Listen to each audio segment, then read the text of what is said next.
and welcome. I'm the Reverend Clay Calloway, and I'm honored today to be recognizing one of our esteemed members, Miss Gracie Lewis, in this segment, Recognizing Neighbors of Black Excellence, in the category of social justice and community. And Miss Gracie Lewis is no stranger to that area. She has served in that arena for many years in her life.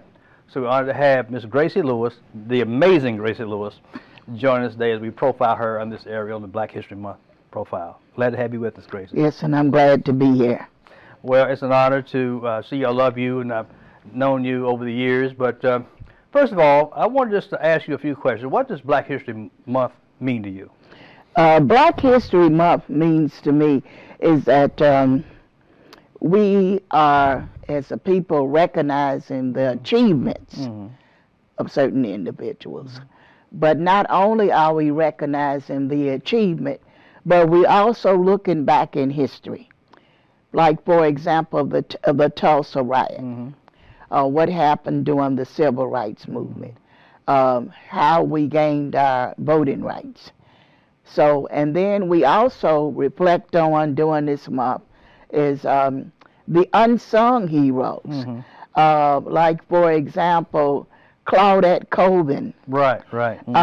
She was really had given up her seat before Rosa Parks. Rosa Parks, I recall. And but most people don't know about Claudette Colvin, and she's of course still alive. Oh, I didn't know that. Yeah, she's alive, and she just recently, she was arrested when she was 15 years old, and she was the one that was on the bus before Rosa Parks. Yes. And they did not make a big case behind her because she was the youngest of other circumstances. Right. So they elected to really let Rosa be the chosen one. The chosen one. Right, to represent the and cause. also, too, at that point, she was working for the NAACP. Right, so they really wanted to push her out there. Right, absolutely. And but just recently, because of Claudette Colvin's arrest, her arrest was still on her record, and so recently she had her arrest taken off. Yes. Oh, expunged. Okay, expunged. Good, just recently. Right. How about that? After all those years. After all of those years. That was 1955 when that occurred. Yes, and that was 1955 when this happened. Well, Gracie, I mean, you are a walking, talking history incarnate. And so how did you really get started in the area of social justice? How did the spark hit you as a young woman when you how old were you when you kind of got started, and how did you get started? Well, this was I got started when I was about 20 years old. Okay. As you know, around 1968, and this was during the time that the year that Dr. King was assassinated. He had planned on having a march on Washington for jobs, peace, and freedom. Right. And you know that poverty in our country was everywhere. So his primary concern was that was the Poor People's March. That was the Poor People's March. And now his shift was on economic justice. So at that time, he was able to, since he was assassinated, Coretta Scott King picked up the torch. And she and the other, well-known civil rights activists like Jesse Jackson and Jose Williams, all of these, and Julian Bond, John Lewis, all of them, they kept the movement going. And at that time, she was able to get about 200,000 people to march on Washington. And so as a result of that, the Divine Nine, so to speak, A. Philip Randolph, Whitney Young, well, of course, it was Coretta, of course, and other prominent activists met with President Johnson. And so at that time, he responded by introducing legislation which he called his Great Society programs.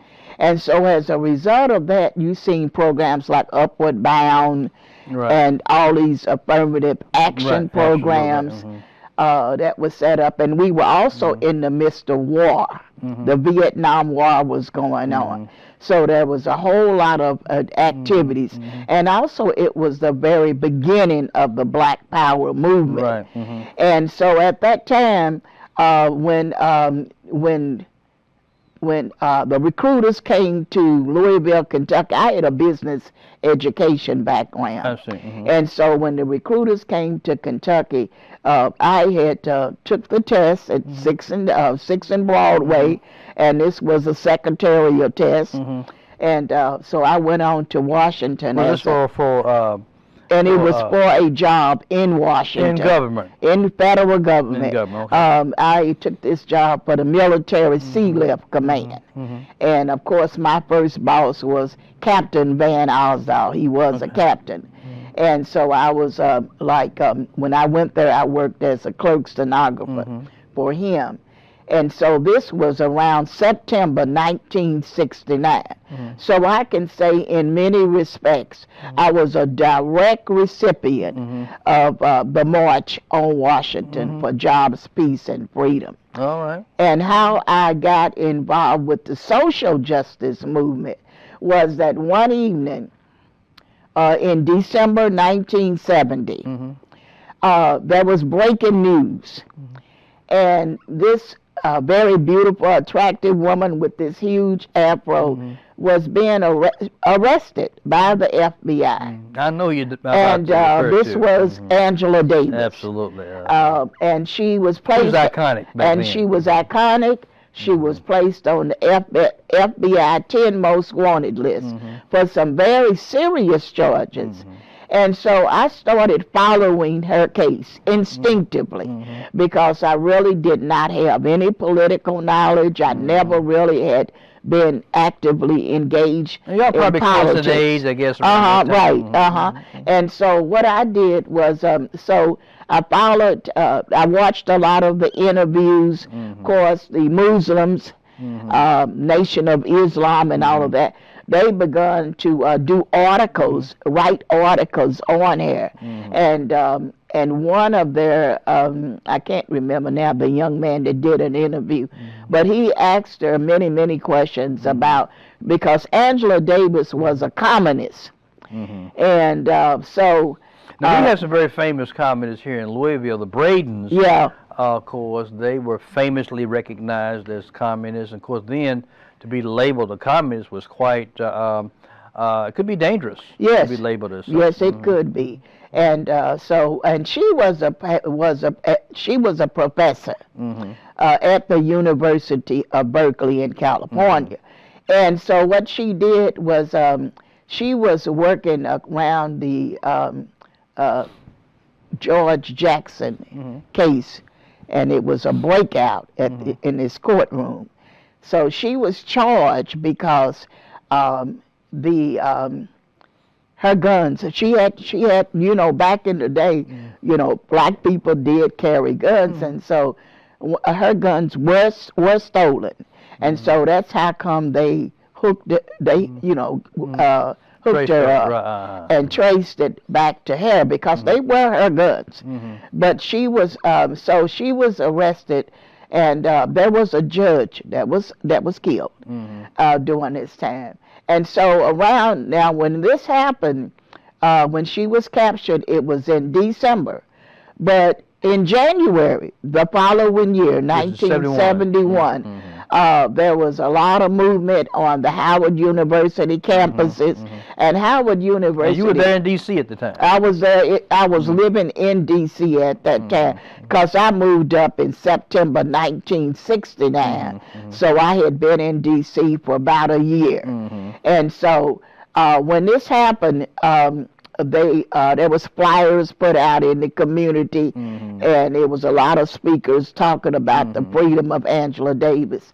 So in D.C., I joined this group. It was the D.C. committee, and all around the country there started to be committees that were springing up. Charlene Mitchell out of New York She was one of the primary organizers.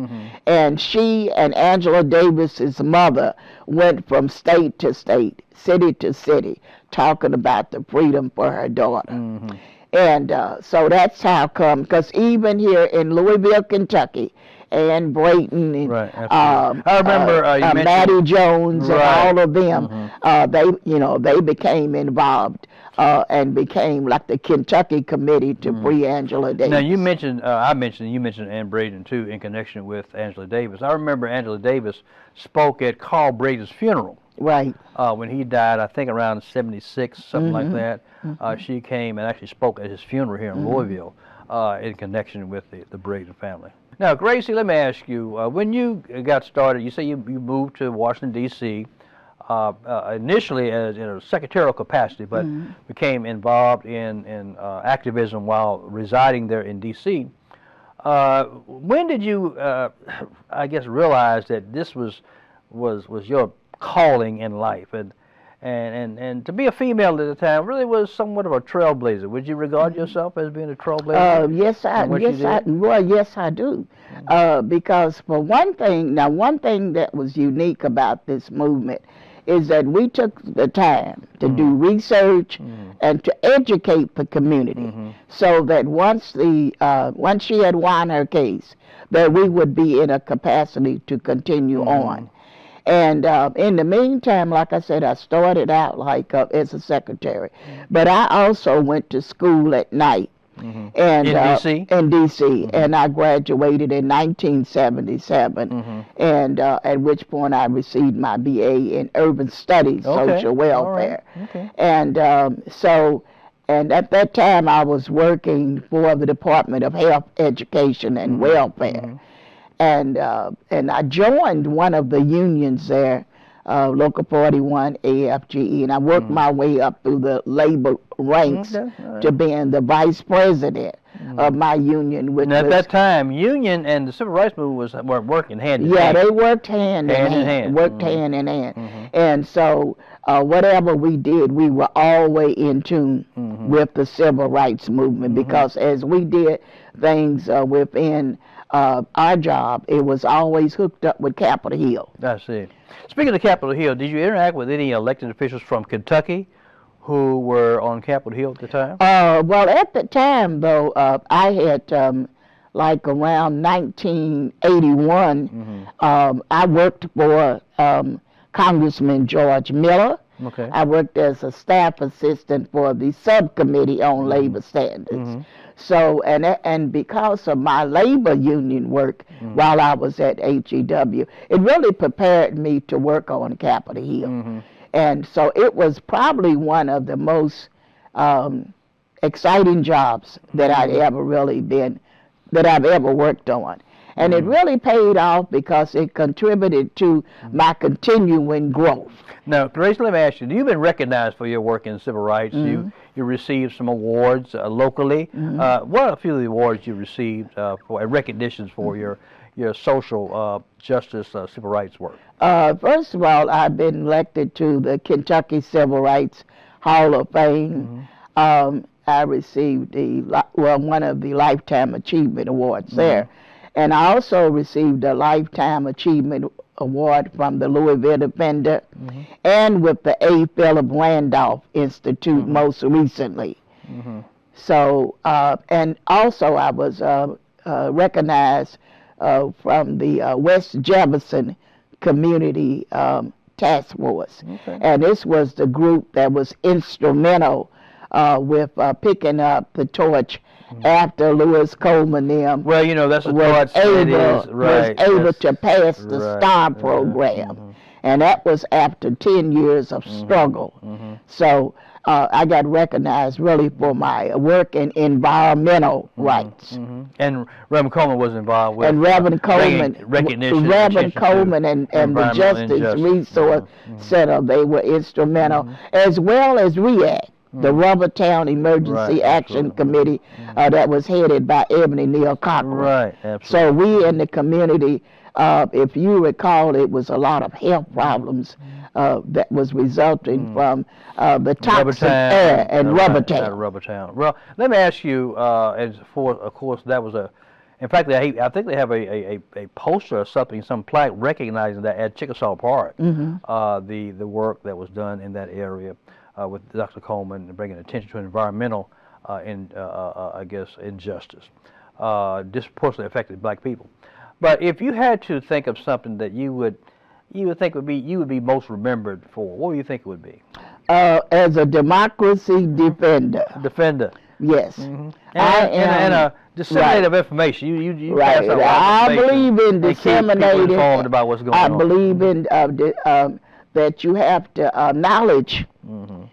You need to be knowledgeable about the issues that you're working on. So I'm always interested in bringing in the community. You can't do anything without the community. It can take one person to start it, but eventually to get anything substantive passed or dealt with, you really got to bring in the community. Well, Gracie, I must say that you've been around for a minute or two, like most of us here with a little gray hair. But you have a boundless energy. You always show up. The ubiquitous Gracie Lewis. Whenever there's a cause that's impacting the black community, you seem to be there with a voice and with a passion and with a commitment to make a difference. And you indeed have made that difference. So I'm honored to have interviewed you. Is there anything else you want to add to this interview to share with our listeners about your work in the area of social justice and community? I guess so. Right now, my primary concern, I'm focused on now like two very important issues, and that is the issue of voting rights and voter suppression. Because as you know, throughout our country now, our voting rights is being suppressed. Is under attack. In 19 states. They have passed 34 laws, voter suppression laws. As you know, around January 15th, it was close to Dr. King's birthday, Capitol Hill was supposed to pass the John Lewis Voting Rights Advancement Act and for the Freedom Act. And as you know, that legislation did not get passed because of the filibuster. And so I see my role always as being able to try to get people to understand how this legislation was really politically stopped, just really stopped in its track. Because black people made a difference. We were the ones who really came out like we've never come out before, because we wanted to see a change in Washington. Right. One thing, before we leave, we only got about a minute left. Last year, 2020, was a year like no other. You saw activism off the charts last year. I'm sure you can say, and most people have agreed, it has never happened ever on the scale that it occurred in 2020. Of course, in Louisville, with the killing of Breonna Taylor, just ignited everything. How did you feel about that in particular before we leave the well, first of all, like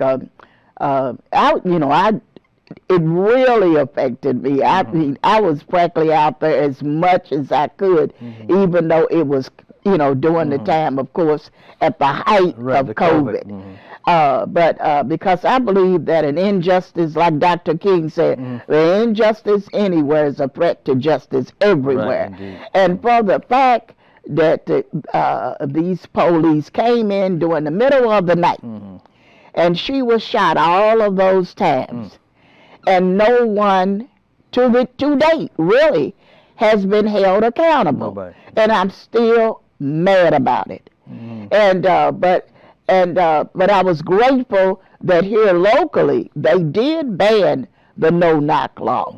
But I was also extremely pleased to see the number of young people who literally picked up the torch, and they continued on. And look at what's happening in Minneapolis right now. Right, absolutely. And because that George Floyd Justice in Policing Act did not pass at the federal level, now you see it's been another no-knock situation. Well, Gracie, thank you so much. Our time has come and gone. Thank you so much for joining us on this segment. recognizing Gracie Lewis in the area of social justice and community. Thank you for joining us today. Thank you. Mhm.